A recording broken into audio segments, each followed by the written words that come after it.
We are born free. And we will die free. The time in between, though, that's complicated.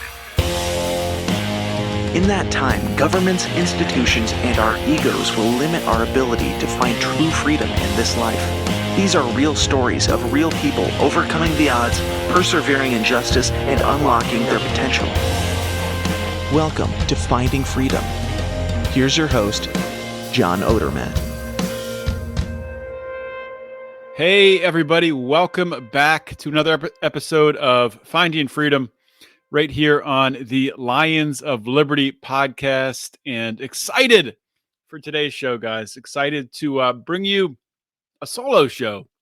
It's been a while. It seems like it's been several months since, I got the chance to, just go through some of those videos or news stories trending in the news and give my opinion on them, give a little rant, add a little color to them. Something I really enjoy doing. I don't do it that often, mostly because I really do enjoy the interview process a lot. I like bringing you all, maybe some information that is counter to what you're used to hearing. Like my last few guests, where I had Steve Arena a couple weeks ago from the founder of Masa Chips, and talking about seed oils and really the difficulty in disrupting an industry like big snack food, and bringing a tortilla chip to market that is fried in grass-fed beef tallow rather than seed oils, and the difficulty in that in scaling up. And of course, you can help that come to fruition. You can help that market to take hold, and for Masa Chips to really grow its base and actually begin to, or I should say, actually acquire a facility to be able to scale up their chip manufacturing, or their chip production. It's probably a more appropriate word, because right now they're doing everything by hand, which is just amazing. And you can do that by going to masachips.com, and you can use promo code LIONS at checkout for 10% off. And I will say they are a little bit expensive, right? Because they're made by hand, because they're made with beef tallow instead of seed oils.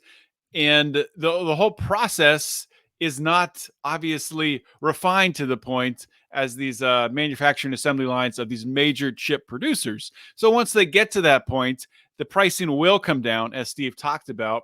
But really, you're investing in a startup to get to that point. And if you don't like the price, you can just go buy another beef tallow fried chip. Oh, wait, you can't, because they don't exist. So yeah, that's what I thought. Then last week, had the great honor of getting to speak with Joshua Rayner, who I wanted to talk to for a while. This is a really thoughtful and knowledgeable guy, and talked about everything from drinking raw milk to eating raw meat, to what I thought really the interesting takeaway I took from that conversation was food and the way we eat. And both Steve Arena and Joshua said similar things, in that, our diet, our health is our beauty. That's the way that, we express ourselves, but not only in the current time and in the future, but it really is our legacy. It's our legacy sort of directly, in that what we eat is going to affect how we express our genes, is going to affect how we pass those genes directly onto our offspring, but also, our kids that are growing up around us, people we influence, friends, family members who are seeing what we consume, seeing how we act. That's going to influence them. So really, our diet and the focus we put on eating whole, nutritious foods, rather than just stuffing our face with whatever hyper palatable foods, our little tummy desires, that is our legacy. So I think that's really important. Two important takeaways from my last two interviews. Hope you guys enjoyed those. Hope you guys have been enjoying the pivot that the show has been taking. Obviously, it's been, when I, get out and it seems like there's been a lot of, birthday parties and things happening recently, getting to talk to people and, people asking about the podcast. And, it's always interesting when I say, yeah, I started out with Felony Friday talking about the criminal justice system, talking about these really horrific stories, these really horrific experiences that people went through in the criminal justice system.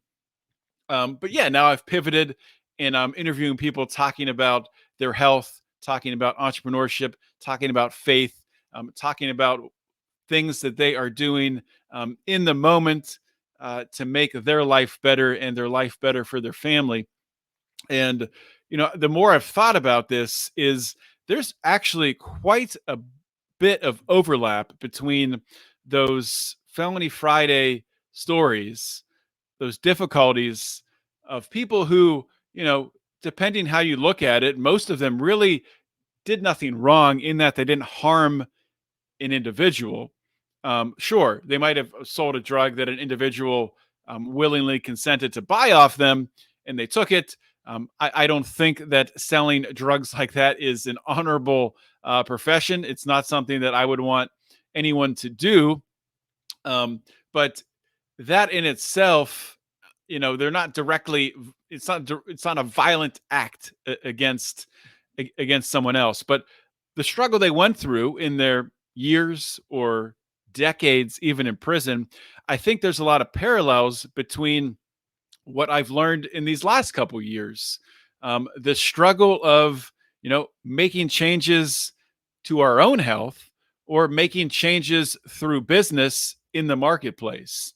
And a lot of the same things, a lot of the same qualities, a lot of the same characteristics are there. One that comes to mind immediately is being optimistic. Being optimistic. Another one that comes to mind is having vision, not just living in this moment and not living in your past.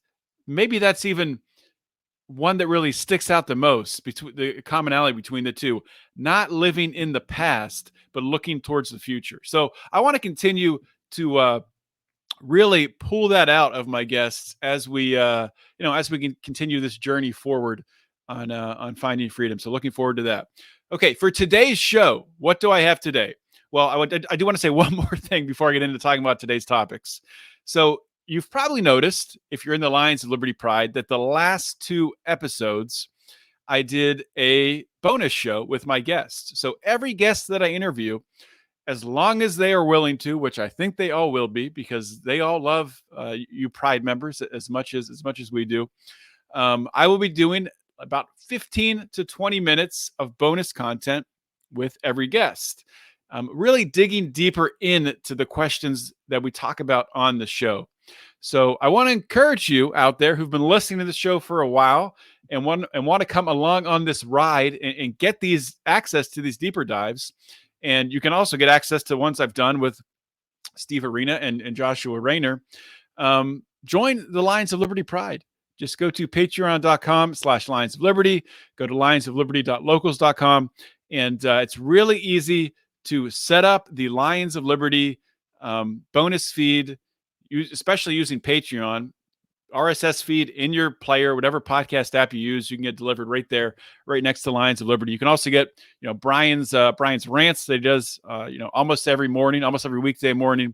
Plus, we have our bonus shows, Secrets, Lies, and Cover-Ups, and Degenerate Gamblers. Degenerate Gamblers is winding down, but we will have at least one or two more shows to wrap up, what happened during the last football season, looking ahead to the next, and also to start to talk about baseball season and to do our over-under on the Major League season coming up. We'll be doing that soon. But to get into today's show, so topics on the docket for today, we're going to be talking about a couple speeches at CPAC, one around transgenderism and one around taking control of your life and not allowing the left to continue to set this narrative. And also, I want to talk about Russell Brand, his recent appearance on Bill Maher that has people just going bonkers, crazy in love with what Russell Brand is saying. And I think a lot of the things he's saying are fantastic. But just want to dig a little deeper in a couple different areas. So let's start with CPAC. All right. So I'm first going to play a speech given by Michael Knowles. And then I'm going to talk about a tweet from a California senator and LGBTQ plus activist who had some things to say about this speech. Okay, so first, let me play the words of conservative author, commentator. I'm not sure what else he is. I don't know the guy well at all, but Michael Knowles. So let's get that queued up, and we will start with that. There can be no middle way in dealing with transgenderism.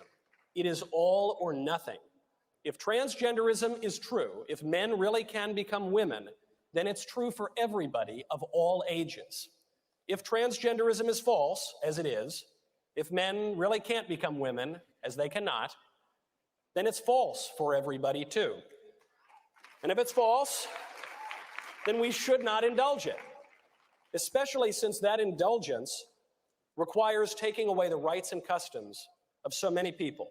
If it is false, then for the good of society, and especially for the good of the poor people who have fallen prey to this confusion, transgenderism must be eradicated from public life entirely.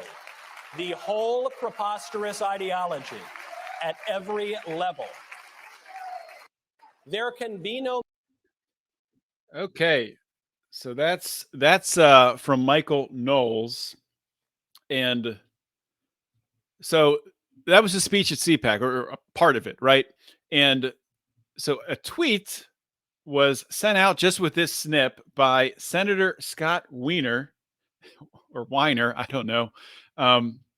He's a California, let me read his bio here, a California state senator, chair, Housing Committee, former chair, legislative LGBTQ caucus, housing, transit, climate, criminal justice reform, health, Democrat, no Ukrainian flag. Surprising.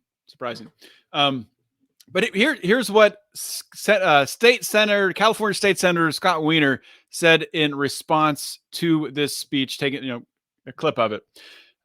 So he's quoting Knowles here, says, transgenderism must be eradicated from public life. And then his response to that, these words were in a speech by a major right-wing figure at a national conservative conference.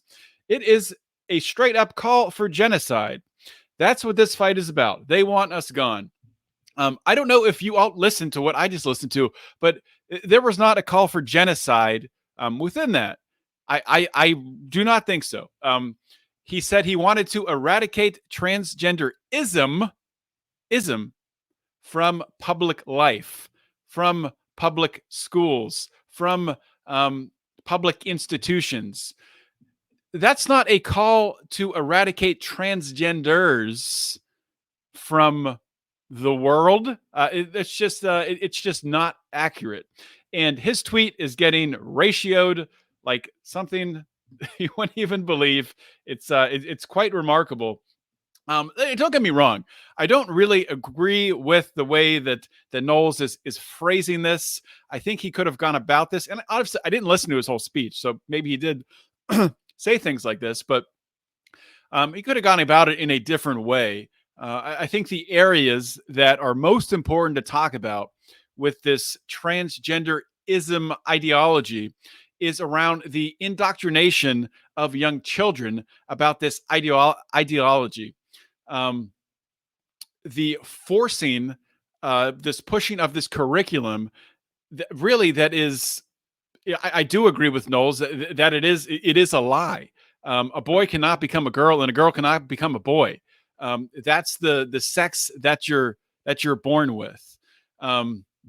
And that's just reality. That's just biology. And if you don't like it, that's life. Now, that should be removed from public schools. That should be removed from public institutions. That should not be taught. And we should not accept that. Now, with that being said, if an adult over the age of 18, if they want to, be transgender, if they want to become a man or become a woman, that's up to them as long as they are not harming anyone else, as long as they are not performing in drag shows, pushing this ideology on little children, as long as they aren't parents taking their children to these drag shows, committing what I think is child abuse. So, I think it's a very, very important topic, one of the most important topics of our time. And if we don't stop this here, where does this go to next? Because this push for indoctrination of sexual degeneracy to levels unimaginable only 10 years ago, how fast this has happened. This will not stop unless we stop it.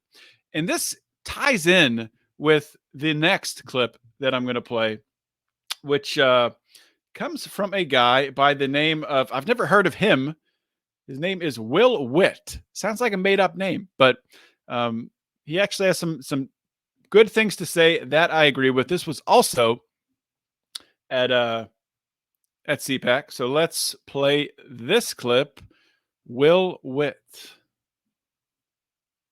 Out and saying, oh, well, the left, they're hypocrites. Has that done anything for us? If a guy with a gun has a gun right in your face and you tell him that is wrong, that is immoral for him to do so, and he still shoots you, who wins in that scenario? Right? That's what it is like with the left. When we come and do all this, facts and logic, calling out the hypocrisy all the time, but not actually putting action towards the things that we want to accomplish, we are accomplishing nothing and we are actually going backwards. And you find that conservative media today is more reactionary than it has ever been before. And we are continuing to lose ground on every cultural issue because we can't get our act together. If we want to actually change America, it is about action. I mean, look at what conservatives right now in America are focused on. We got this Daily Wire nonsense and the Blaze media, these Republicans in Congress who are just doing what they do so they can get Twitter clips. They don't actually care about us. So what are we actually getting done? What do we actually care about? I hear so many times, I hear from people and they'll tell me, when will America change? When will the Republican Party change? When is my neighborhood going to change? When is politics going to change? But no one's ever asking, when will I change?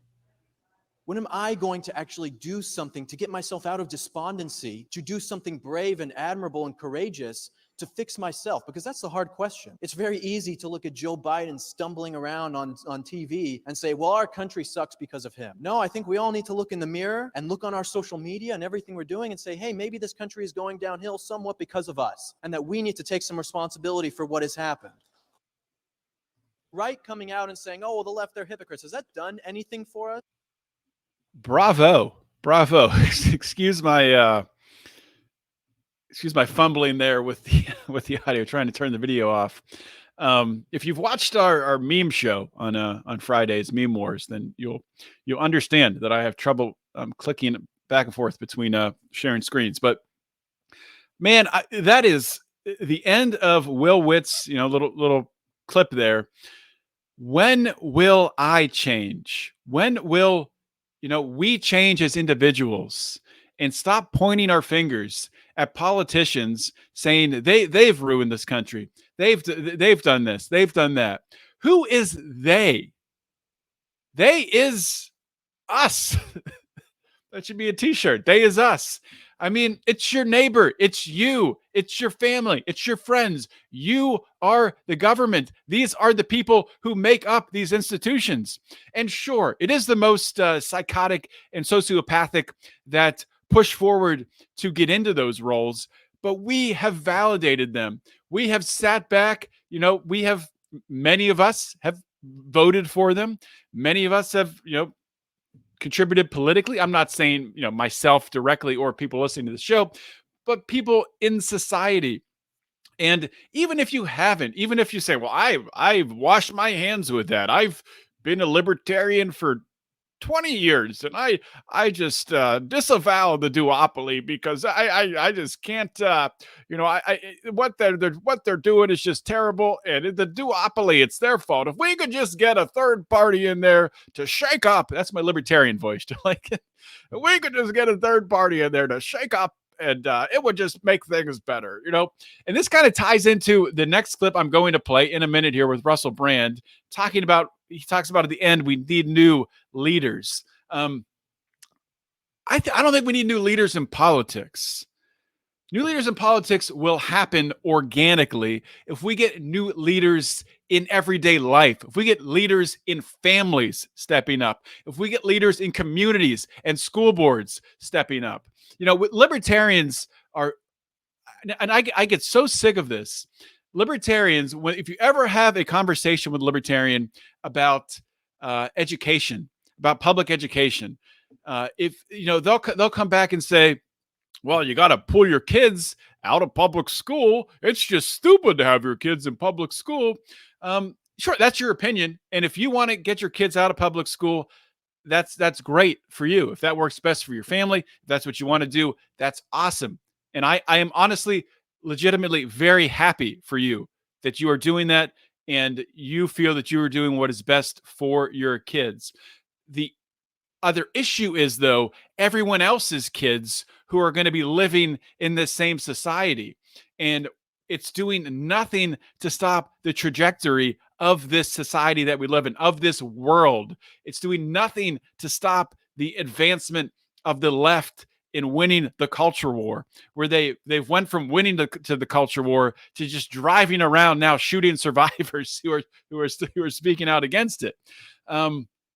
It's just crazy. It's not that we need to change politics.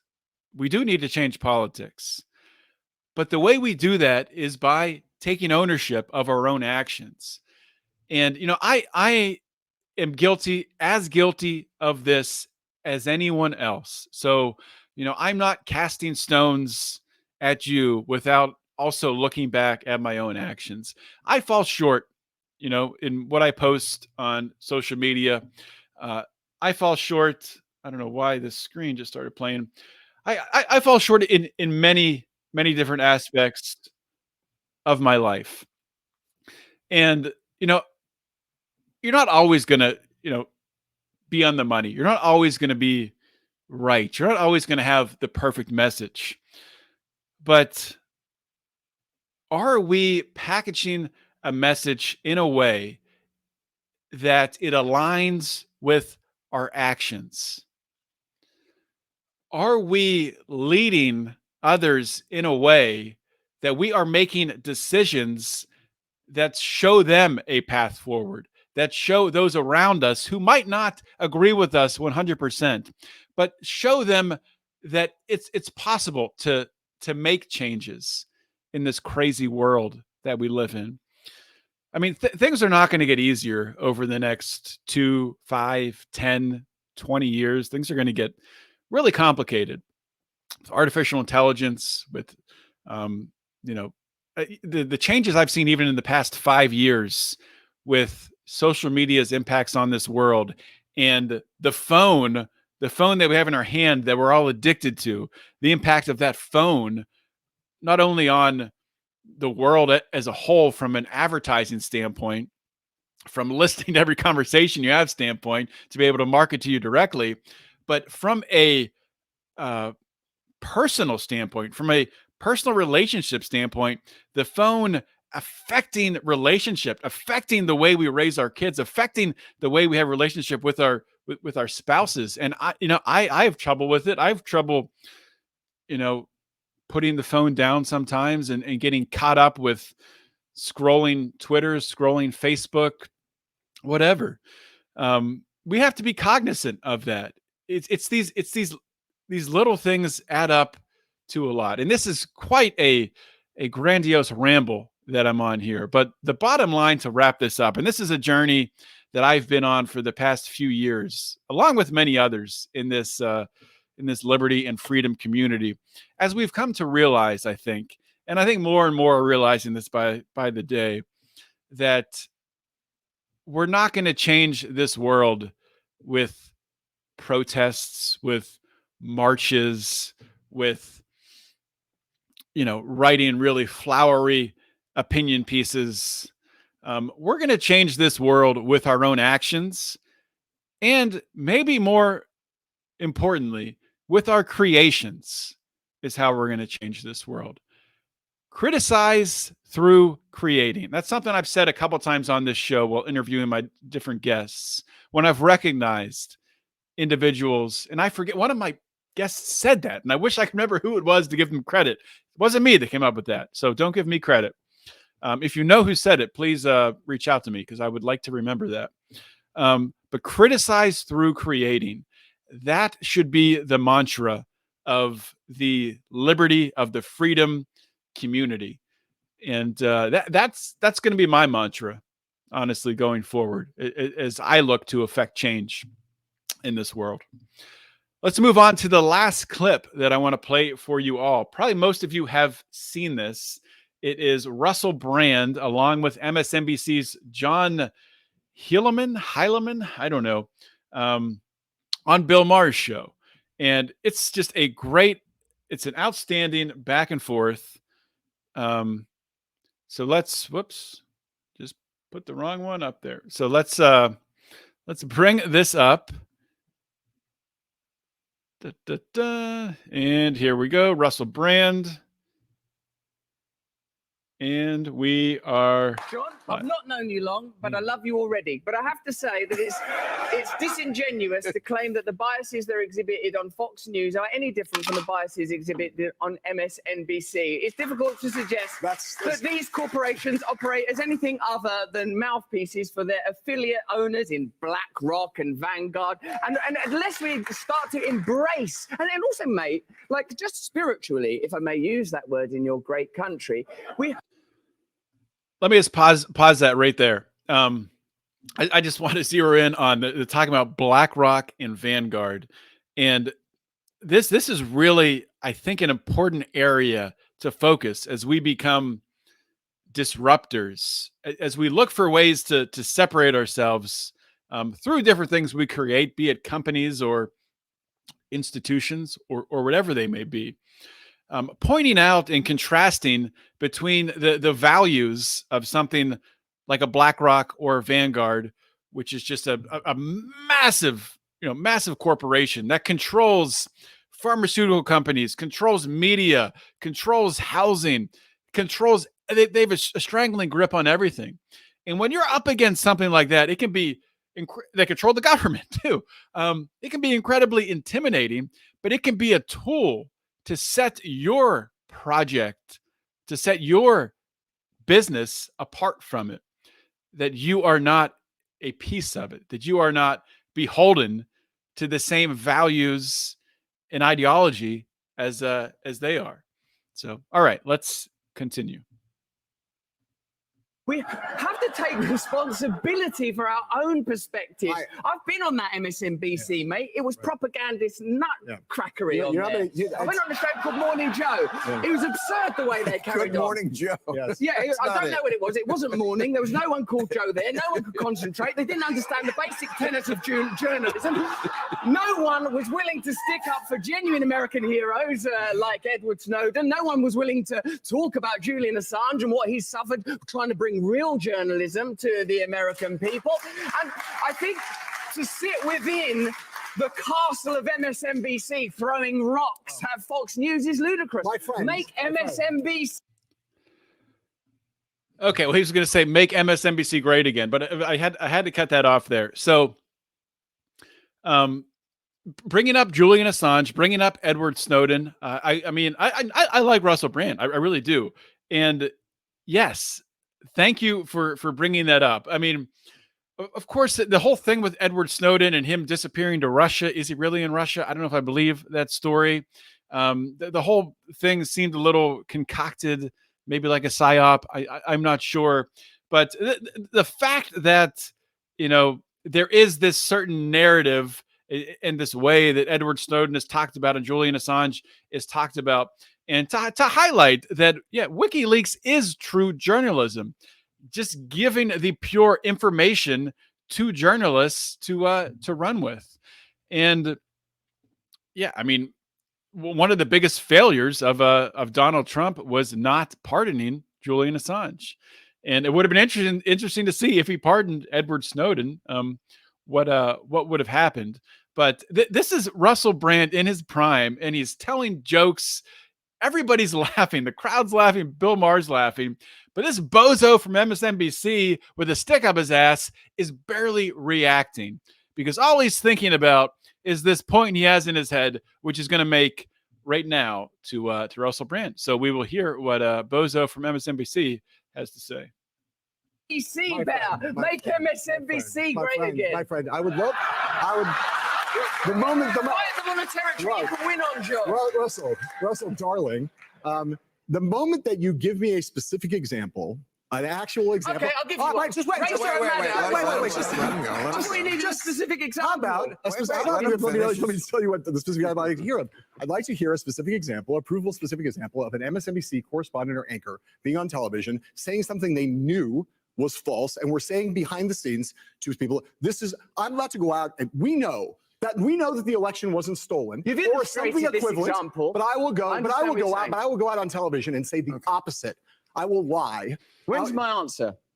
Just give me the specific example. I understand the basic point. Give me a specific example. All right. I'm with you. I think it's a false equivalency, Russell. It's not.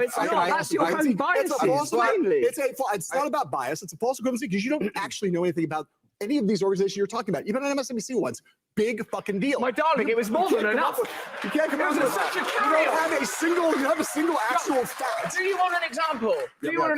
Yes. The ludicrous, outrageous criticisms of Joe Rogan around ivermectin, deliberately referring to it as a horse medicine when they know it's an effective medicine. Yeah, that's what not a bad Rachel example. Maddow turning up on the TV saying, if you take this vaccine, you're not going to get it, when it hadn't been clinically trialed for transmission. You have to listen. Wait. Do you think you can improve America by determinedly and avowedly condemning Fox News without acknowledging that you're participating in the same game? Did you not just listen to Bernie Sanders, someone who plainly, legitimately believes in this country and believes it's possible to change, but is bound by corruption, is bound by the lobbying system? Surely it's clear to you, Bill, as one of the great pundits and experts and comic voices, that systemic change is required. Money has to be taken out of politics. We need new political systems that genuinely represent ordinary Americans so that we can overcome cultural differences. And bickering about which propagandist network is the worst is not going to save a single American life, not improve the life of a single American child, not going to improve America's standing in the world, and the world needs a strong America. I'll tell you that. Well, that was something there. I mean, you have to respect Russell Brand, man. I mean, and God, I mean, sure, people will jump on this and say, well, he's praising Bernie Sanders, and Bernie Sanders is a socialist. Yes, he is, and of course that's a valid criticism there. I would not hold Bernie Sanders up as some beacon of American freedom. But the point stands. The point stands on its own. And this MSNBC moron is just is sitting there just saying non-responsive. Saying that he doesn't have an actual response to his question, which is just crazy. I thought he gave a great example with ivermectin, especially the way these idiots at MSNBC or CNN or the entire corporate press with this ivermectin thing, they all called it horse dewormer. They all had magically this exact same narrative that Joe Rogan was taking horse dewormer. It's only horse dewormer. This is a Nobel Prize winning drug. And guess what? It's not only used on horses. Of course, it's used for humans, and it's being used in Africa to treat river blindness and a bunch of different things. But why wouldn't some say it was, dog dewormer or cat dewormer or pig dewormer? Because it's used on all different kinds of livestock. Why was it always horse dewormer? Because it's propaganda. It's propaganda. And Russell Brand's point of holding that we're arguing between which of these two propaganda machines in America, or 3 or 4, whatever it is, which of these corrupt corporate media outlets is the best, is the most truthful. It's a stupid argument. They're all propaganda machines. They're all lying to us. They're all owned by Vanguard and BlackRock, and it doesn't matter. It doesn't matter. Criticize through creating. And yes, Russell Brand goes on to say we need a new political systems. We need new political leaders. And you know what? That's almost like a problem I can't even, you can't even address right now, because we are so far removed from getting to the point of having a different political system that having that conversation is so foreign and so difficult to even imagine how you would do it, that I don't even think it's worth having. I think it's worth focusing on what you can control, focusing on the 5 feet in front of your face, as Tony D'Amato said on Any Given Sunday, in the movie Any Given Sunday, the 5 feet in front of your face. That's what living is. I forget where I was going with that, but we're not going to change this world by magically changing the political system. And where is he going with we need to change the political system? Is he going where we need to change from a, I wouldn't even call it's not a capitalist system now. It's some sort of quasi corporatism, corporatocracy or something like that, into what? A socialist system that's essentially the same exact thing, but probably with higher taxes and even less freedom. And to get the money out of politics. So how would you get the money out of politics? The answer is you cannot, unless you find a way to remove the power from politics. Because wherever the power is, that's where the money will be. If you can remove the money, or you cannot remove the money without removing the power, it's impossible. I mean, talking about it is just a waste of time unless you have some sort of way to constrain the power. You constrain the power, the money's not going to flow there, because there's no ability for these corporations to affect their bottom line by paying off politicians, because the power won't be there to benefit them. I mean, this kind of reminds me of, I don't know if any of you all have watched 1923, one of the Yellowstone prequels. 1883 was another one too, which was awesome. 1883 was, obviously it's earlier in time than 1923, but it was, the trek out to the West by the Dutton family, going out in wagons, and it was a masterpiece. I loved 1883. 1923, of course, is set during a very transformative time in the United States, and it's where one of the themes, Jacob Dutton sitting at the kitchen table in one of these scenes, and he's talking about with his nephew. His nephew's talking about, well, why would they elect, or why would they appoint, one of the chairmans or one of the CEOs of the mining corporation to the mining oversight board? And Jacob Dutton, they go back and forth, and the nephew kind of realizes, well, you're commissioner of the livestock board, or whatever it's called, and you've raised livestock, so it's kind of the same thing there. And Jacob Dutton basically comes back and says, I mean, you have to look out for yourself. And at the essence of it, that's what humans do, and that's what these corporations are doing. They're looking out for themselves. What are the variables at play? What are the levers that can be pulled in order to give your company the most favorable chance of success? And yes, a lot of it, is using coercive means via the government to extract funds from civilians and funnel them into your company. And that sucks. But to change that, it's not going to change by electing a senator who goes to Washington and writes a bill that changes the world. Chances of that happening, it's not going to happen. Sure, you might trim some fat around the edges here and there, and there's some merit to that. Maybe it's, of course, I'm gonna vote for, if I am going to vote, I'm going to vote for, a senator who more aligns, with a more libertarian or a liberty ideology than one who is on the authoritarian side. Of course, I'm not going to vote for someone to rob me more. That would be stupid. Of course, I'm going to support people who have the same goals that I have.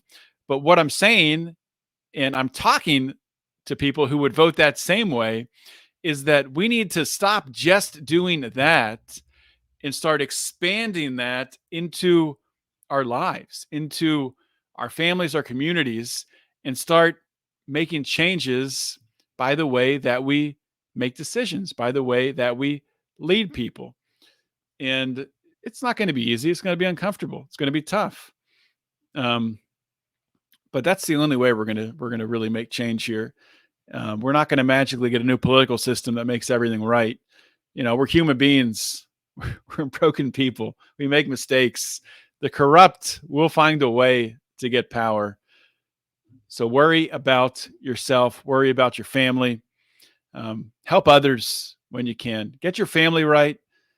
Once you get your family right, then start helping others. But not until you have yourself and your family in a good position should you be spending time helping others. Because a man who cannot even help himself is not going to change the world. Hopefully you guys enjoyed this show today. I didn't think I was going to go for 40 minutes. I was going to try to keep this at 30, but got a little ranty there. Hopefully it all made sense. Made sense in my head. Hopefully it made sense to you all. But I would just say before wrapping up, got a great guest next week. Going to be talking about Christians being persecuted throughout history and also in modern day. We'll be talking through that and maybe learning a little bit of history. And if you have any questions that you'd like me to ask my guest about that topic, feel free to reach out to me. Or if you have any questions or guest recommendations on any topic you would like to communicate to me, you can send me an email, john@lionsofliberty.com. You can also, as always, follow me on Twitter. Send me a DM there as well, @John Odermatt, on Instagram, @John Odermatt, and I'm on Facebook, John A. Odermatt. So find me there. I love interacting with you all and hearing your ideas for the show. I've definitely used them in the past. People reach out with a guest idea or with a certain topic. I've used those ideas for sure. And a direct way to influence the show 100% is if you join our Lions of Liberty Pride at the $50 or up patron level.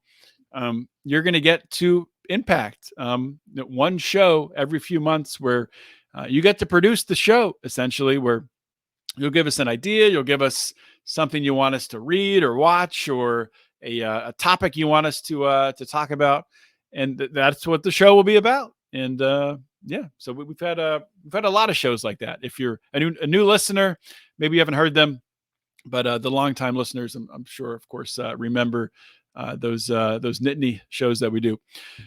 So I think that's it. There was something else I wanted to promote with the Pride. Oh, so yeah, the Pride has also our new feature for the $15 and up level, where we're going to be doing quarterly really Q&As with leaders in the experts in the different fields, be it philosophy, freedom, entrepreneurship, religion, health, whatever, where we're going to have some exclusive content, Q&As for the Pride. So definitely check those out.